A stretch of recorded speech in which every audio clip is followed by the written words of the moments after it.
To this now, the Gauteng Department of Social Development has for the third consecutive year failed to meet funding commitments to NPOs. And since the start of the new financial year in April, some NPOs have been operating without contracts, and those with contracts are without funding.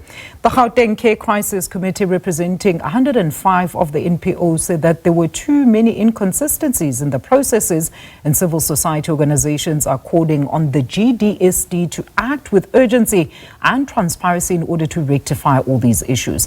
NPOs are now expected to continue delivering critical services without their subsidies, forcing them to operate under severe financial distress. Gender specialist on violence against women, Lisa Vetten, joins us now to further unpack this. Lisa, thank you so much for your time. Welcome. So, I mean, we ordinary South Africans actually know the important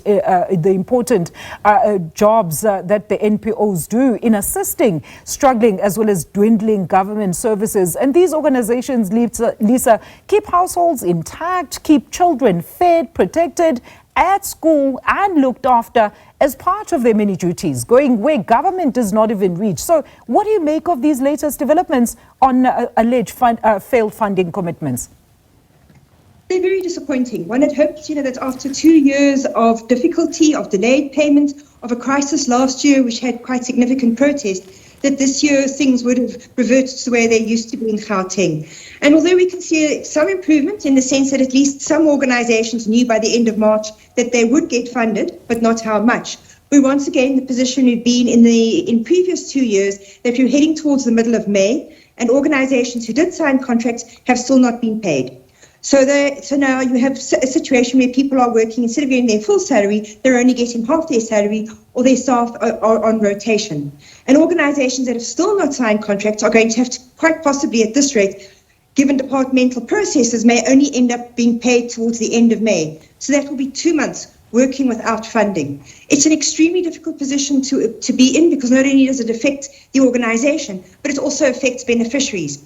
I mean, in relation to domestic violence shelters or residential facilities, you have to start weighing up, can we take in new people when we're not sure we're going to have enough funding to be able to buy food beyond the number of people we already have resident in the facility? And very concerning indeed, Lisa, because in this instance, inconsistencies in the processes have been flagged, be it registration, applications, performance, and essentially funding. So these allegations are quite serious, especially at the back of the decision to halt US aid. But honestly, these institutions have long been raising these challenges, Lisa, and it simply got worse during COVID times and has since deteriorated. What reforms do you think are needed in this very important sector? I mean, I'm looking at the Gauteng Care Crisis Committee report here, and it says, it's got staggering stats. It says 51 organizations have received contracts to all their services, but no payment. 29 organizations have received contracts for some services, but not others. 25 organizations have yet to receive any decision regarding the outcome of course, their funding applications.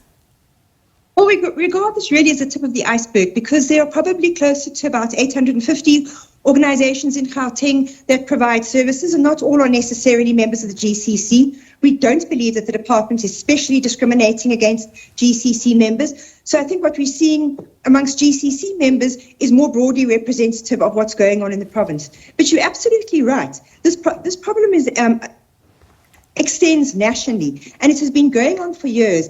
And the fact that it continues to persist, that we have these outcries, actually says that there's something perhaps even at national level that suggests that social care services to vulnerable people are not a priority. And you can actually see this in the Department of Social Development's budget. Exactly 6% of the entire budget goes towards social care services nationally. The other remaining 94% predominantly goes on grants. Now, of course, grants are important. No one is suggesting they be reduced. But I think the 6% says very little money is thought to be needed for services. And the reason very little money is needed is because we give the money to subsidies in terms of to NGOs who are providing services at not at the full cost. So, I think there is something that needs to happen nationally at the level of the president's office at least, that starts to say we take this seriously, and we are going to make sure that policy is implemented at provincial level, that the National Department of Social Development has the power to make sure that provinces do what they are supposed to do in accordance with court judgments and their constitutional obligations and from instructions in terms of national policy. Lisa, maybe let's lay bare the direct impact as well as effects of the non-funding for these NPOs. Sorry, I couldn't quite hear you.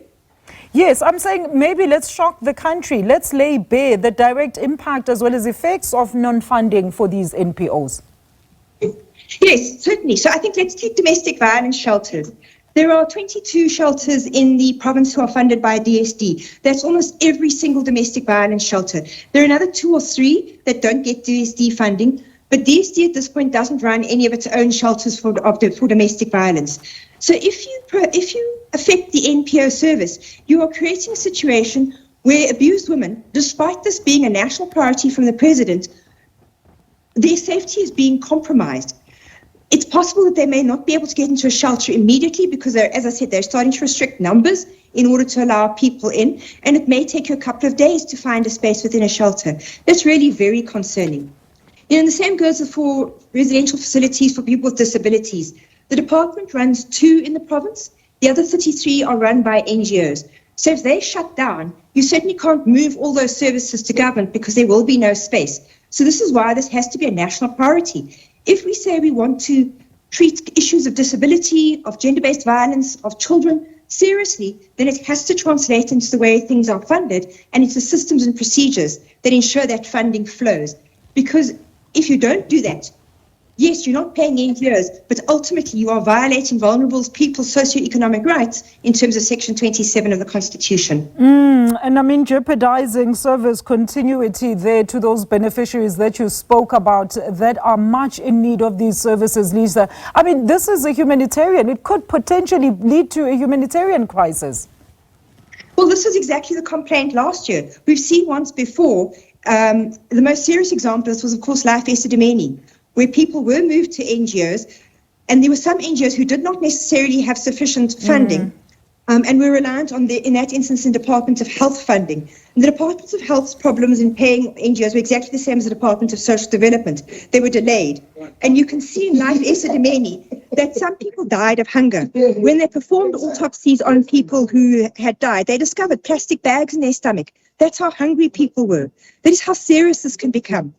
So, I'm not saying that the Department of Social Development is on a par with what the Department of Health did in Life Esidimeni, but we must always keep in mind at the back of our minds, this is what can happen. And we don't want to be alarmist, but it must be remembered that this has to be prioritized. Every government official gets their salary paid on time every month. Why can this not happen to NPOs so that they can serve vulnerable people and they are acting on the mandate of government when they do so?